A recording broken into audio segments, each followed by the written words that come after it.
सुबह का वक्त था। आसमान में हल्की सी धुंध फैली हुई थी, जैसे रात की ठंड अब भी हवा में बाकी हो। शहर के बस अड्डे पर हलचल शुरू हो चुकी थी। कोई ऑफिस के लिए भाग रहा था, कोई गांव जाने वाली बस में जल्दी जल्दी सामान रख रहा था। इसी भीड़ में हाथ में एक छोटा सा बैग लिए आरती धीरे धीरे आगे बढ़ रही थी। आरती के चेहरे पर एक हल्की घबराहट और उत्साह दोनों थे। आज वह अपने माता पिता के साथ शादी देखने जा रही थी। पहली बार जब कोई लड़का और उसका परिवार उसे देखने वाला था। उसने हल्के गुलाबी रंग का सूट पहना था, बालों को साफ सुथरे जूड़े में बांध रखा था और कानों में छोटी सी चांदी की बाली चमक रही थी। बस अड्डे के कोने पर खड़ी हरी पीली रंग की पुरानी रोडवेज बस में चढ़ते समय आरती ने चारों तरफ नजर दौड़ाई। भीड़ थोड़ी ज्यादा थी, इसलिए वह आगे की तरफ कंडक्टर सीट के पास जाकर खड़ी हो गई ताकि जल्दी टिकट ले सके। कंडक्टर एक लंबा दुबला पतला आदमी था, जिसकी उम्र लगभग 28-30 साल के बीच रही होगी। उसने खाकी रंग की आधी बांह की शर्ट पहनी हुई थी, जिसकी जेब में बस की टिकटें और एक पुरानी पेन फंसी हुई थी। उसके माथे पर हल्का पसीना था, शायद सुबह सुबह बस में भीड़ संभालने से। आरती ने टिकट के लिए पर्स से पैसे निकालते हुए कहा, भैया 2 टिकट। जैसे ही कंडक्टर ने उसकी तरफ देखा, उसकी आंखें कुछ पल के लिए ठहर गईं। चेहरे पर पहले हैरानी, फिर जैसे कोई पुरानी याद दिमाग पर चोट करने लगी हो।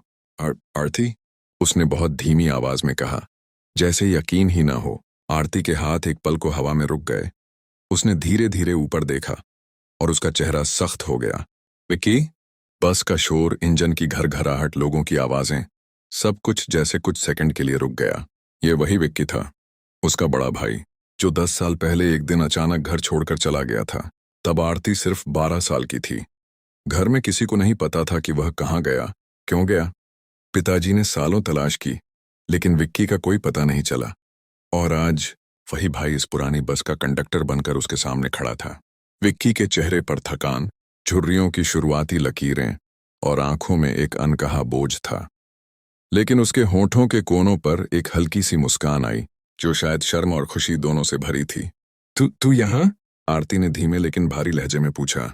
विक्की ने जल्दी से हाथ में पकड़ी टिकट की गड्डी नीचे रखी और कहा, आरती, पहले तू बैठ जा, रास्ता लंबा है, फिर बात करेंगे। आरती के कदम जैसे जमीन में धंस गए हों, लेकिन उसने पास की खिड़की वाली सीट ले ली। बस आगे बढ़ने लगी। बारिश की हल्की बूंदें शीशे से टकरा रही थीं और दोनों भाई बहन के बीच की चुप्पी किसी तूफान से कम नहीं थी। कुछ मिनट बाद विक्की धीरे धीरे उसके पास आया। उसके हाथ में टिकट पंच करने की मशीन थी, लेकिन आवाज बेहद नरम थी। कैसी है तू? आरती की आंखों में नमी तैरने लगी। उसने एक पल उसकी तरफ देखा, फिर खिड़की के बाहर नजर फेर ली। तुम इतने साल कहाँ थे? विक्की का गला सूख गया। उसने इधर उधर देखा, लोग इधर उधर बातों में मशगूल थे, बस डगमगा रही थी। वह थोड़ा पास आकर धीरे से बोला, अगर बता दूं तो शायद तू माफ कर दे। आरती ने बिना उसकी तरफ देखे कहा, माफ करने का हक तो पहले उस पापा मम्मी के पास था, जिनके इंतजार में उन्होंने अपनी जान दे दी। यह सुनकर विक्की की आंखें भर आईं। उसने होंठ भींच लिए और कुछ पल चुप रहा। बस किसी मोड़ पर धीमी हुई और विक्की टिकट काटते हुए बाकी सवारियों के बीच चला गया। आरती खिड़की से बाहर देखती रही, लेकिन उसकी आंखें अब धुंधले शीशे से ज्यादा अतीत की धुंध में खो चुकी थीं। बस अपनी रफ्तार में हाईवे पर दौड़ रही थी। खिड़की के बाहर हरियाली, दूर दूर तक फैले खेत और बीच बीच में छोटे छोटे गांव दिखते थे। बारिश रुक चुकी थी, लेकिन हवा में अब भी मिट्टी की खुशबू थी। आरती खामोश बैठी थी, उंगलियां पर्स के कोने से खेल रही थीं। उसका मन बार बार उस वक्त में लौट रहा था जब वह सिर्फ 12 साल की थी। घर में चहल पहल थी। विक्की हमेशा हंसते हुए उसे स्कूल छोड़ने जाता था, और फिर एक दिन वो चला गया। कुछ देर बाद विक्की ने अपना काम खत्म किया और उसके पास की खाली सीट पर बैठ गया। उसके चेहरे पर एक झिझक थी, जैसे वह समझ नहीं पा रहा था कि कहाँ से शुरू करे। आरती, सच कहूं तो मैं कभी वापस आना नहीं चाहता था। उसकी आवाज धीमी थी, लेकिन उसमें दर्द था। जी? आरती ने ठंडी नजरों से उसे देखा। तो आज क्यों मिल गए? किस्मत का मजाक है या तुम्हें यकीन दिलाना था कि तुम ठीक हो? विक्की ने हल्की सी सांस ली। नहीं, मैं ठीक नहीं हूं, लेकिन तेरी आंखों में जो गुस्सा है वो मैं समझ सकता हूं। कुछ पल दोनों चुप रहे। बस में बच्चों की हंसी, किसी के फोन पर गाना बजने की आवाज और इंजन की घरघराहट, यह सब पृष्ठभूमि में धुंधला पड़ चुका था। तू जानना चाहती है मैं क्यों गया था? विक्की ने पूछा। आरती ने बिना पलक झपकाए कहा, हाँ, और याद रखो मैं बहाने नहीं सुनूंगी। विक्की की उंगलियां कांप रही थीं। उसने धीरे धीरे कहा। पापा ने उस दिन मुझे घर से निकाला था। आरती के माथे पर बल पड़ गए। पापा? वो तुम्हें क्यों निकालेंगे? तुम तो उनके सबसे प्यारे थे। प्यारा? हाँ, लेकिन जब इंसान गलती करता है तो रिश्ते पल में बदल जाते हैं। विक्की की आंखों में एक दर्द चमका। मैं कर्ज में डूब गया था, दोस्तों के चक्कर में, गलत कामों में, और पापा ने जब पकड़ा तो मुझसे कहा कि या तो घर छोड़ दो या उनका चेहरा कभी मत दिखाना। आरती की सांस तेज हो गई। उसे यकीन नहीं हो रहा था। और तुम चले गए बिना एक बार मुझसे बात किए? मम्मी का क्या? मम्मी ने रोका था, लेकिन मैंने सोचा अगर मैं रहूंगा तो सिर्फ सबका बोझ बनूंगा। मैं चला गया आरती, और फिर कभी लौटने की हिम्मत नहीं हुई। बस एक बड़े पुल से गुजर रही थी। नीचे नदी का पानी तेज बह रहा था। आरती के कानों में बस पानी की आवाज गूंज रही थी, जैसे अंदर का सारा शोर बहाने को तैयार हो। तुम जानते हो? उसने गहरी सांस लेते हुए कहा। मम्मी तुम्हें ढूंढते ढूंढते बीमार पड़ गई थी। पापा का गुस्सा, मम्मी का रोना, और मैं उस उम्र में बड़ी हो गई थी जिसमें बच्चों को बस खेलना चाहिए। विक्की का सिर झुक गया। उसकी आंखों में आंसू थे, लेकिन वह रो नहीं रहा था। शायद अब रोने का हक उसने खुद से छीन लिया था।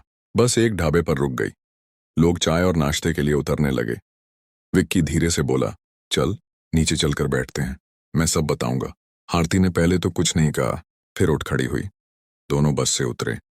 हल्की ठंडी हवा चल रही थी। ढाबे से अदरक वाली चाय की खुशबू आ रही थी, लेकिन आरती के मन में सिर्फ एक सवाल बार बार गूंज रहा था। तुम इन सालों में कहाँ थे और अब अचानक क्यों मिल गए? ढाबे के कोने में एक टूटी सी लकड़ी की बेंच थी। वहीं जाकर दोनों बैठ गए। चारों तरफ चाय के कपों की खनक, पराठों की खुशबू और ट्रकों के हॉर्न की आवाज गूंज रही थी। आरती ने सामने देखा। ढाबे के बाहर कीचड़ में कुछ बच्चे खेल रहे थे। एक पल के लिए उसे अपना बचपन याद आ गया, जब वो और विक्की ऐसे ही बारिश में मिट्टी में खेलते थे।